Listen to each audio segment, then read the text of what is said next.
Friends, welcome to our poetry series.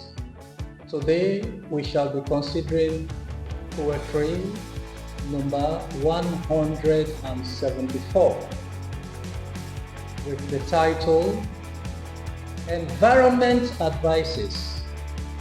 It's what you make of me I become. That if you allow me, I will teleguide you. Shape your environment. Elucidated by the story, as a little child, William Ewango was passive about the way the occupants of his little village treated the environment. It was with care, love, and if he would say so to himself, respect. But he did not realize just how much the way the villagers treated the environment affected his life. He was sure the villagers did not have any clue either. The village was a long way from any town or what would be considered as modern civilization. They were not a learned bunch, but somehow they cultivated habits and ways to preserve and sustain the natural resources the earth gifted them. They had gardens to farm, stored up rainwater to water their crops. They did not farm on or hunt excessively, used cattle, manure, and dead plants for compost, and preserved the river, which was their main water source, by not using it immoderately. He did not appreciate all of this until he moved to the city as a young man in search of a brighter future and entered a whole new world where he saw a lot of things go wrong.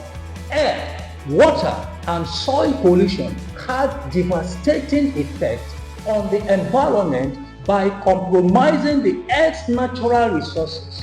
The air was not as crisp and fresh as in his village. The underground water reserves dwindled at an alarming rate as water is overpumped from the ground. Energy-related emissions negatively accelerated the consequences of climate change, including higher temperatures and in a rise in the frequency of extreme weather events.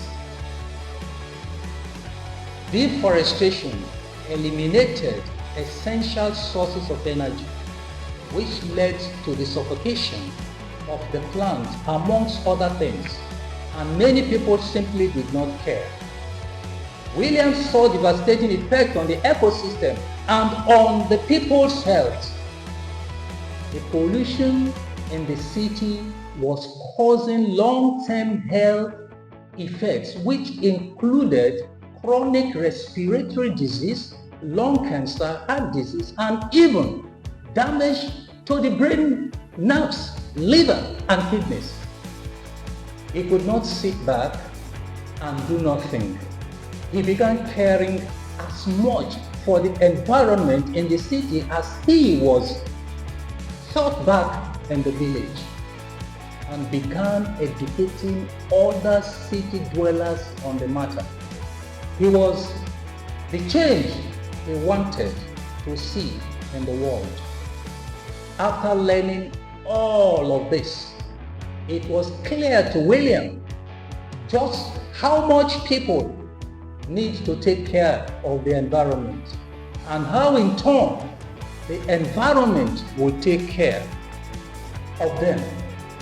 The proof existed in the flourishing environment and people of his village.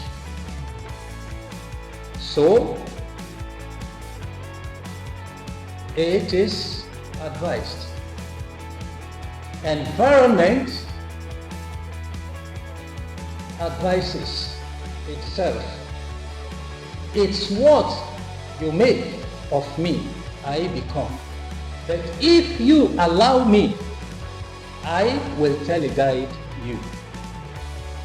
Shape your environment. Thank you, friends.